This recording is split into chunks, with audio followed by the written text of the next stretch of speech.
And it's very clear now that why on earth did they do this? I mean, I have no idea, because from the very beginning, these vaccines were not vaccines, particularly the ones that ended up after AstraZeneca with all the clots and they were shut down. But the messenger RNA vaccines of Pfizer and Moderna have caused unbelievable problems and damage to people, and I don't think we will ever really be able to get over that. I mean, the whole concept I challenged from day one. I said, right from the beginning, this virus escaped from the laboratory. It has 6 inserts that could only have been put in manually. My peers said, well, this can occur randomly. I said, no, once, but not 6 times. This has been interfered with. And the most important thing, we said that the vaccine was 80% homologous to humans, so it was bound to cause major side effects.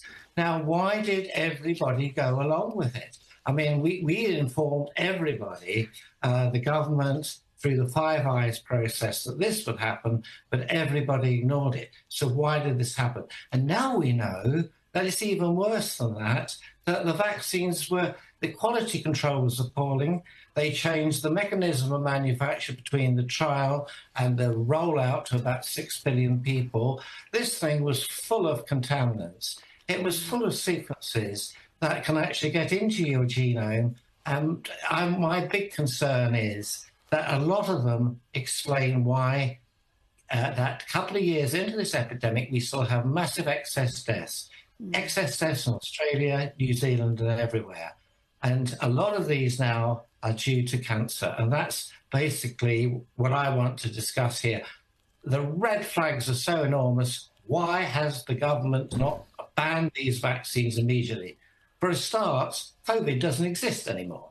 And if it does, it doesn't kill anybody anymore. So why are you using vaccines, boosters that we now know increase the rate of cancer, and the cancers are appalling, they're turbo cancers? Well, I mean, I think this is right. It was draconian, dystopian, and totally unnecessary.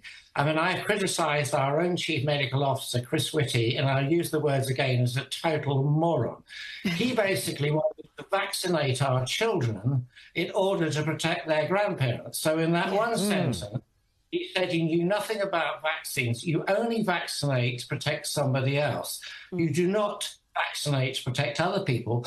And by that sentence, he said, well, the vaccines didn't work because all the grandparents and parents had already been vaccinated. It was unbelievably stupid.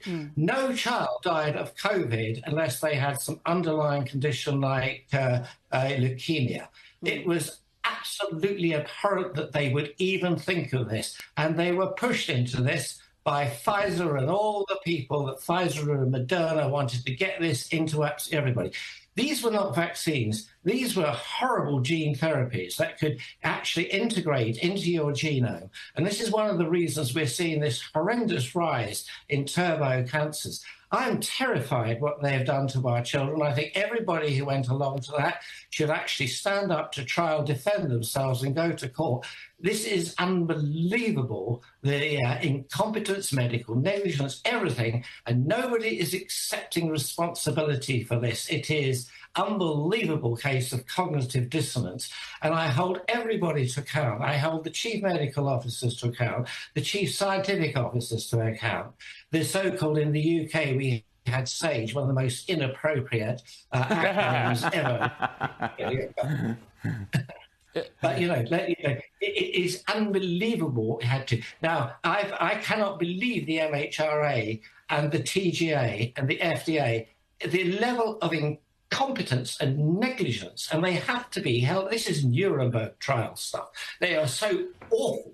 Now, we know about the contamination. Your TGA have stood up and said, oh, we've done this little study, that study, what have you, but it doesn't really matter because they're safe and effective. They started with the mandate that these vaccines were safe and effective. No, they were never, ever effective. I've looked at the first submissions of Pfizer to the FDA. There was no evidence that they were effective whatsoever. It was basically hope. And they were never, ever safe.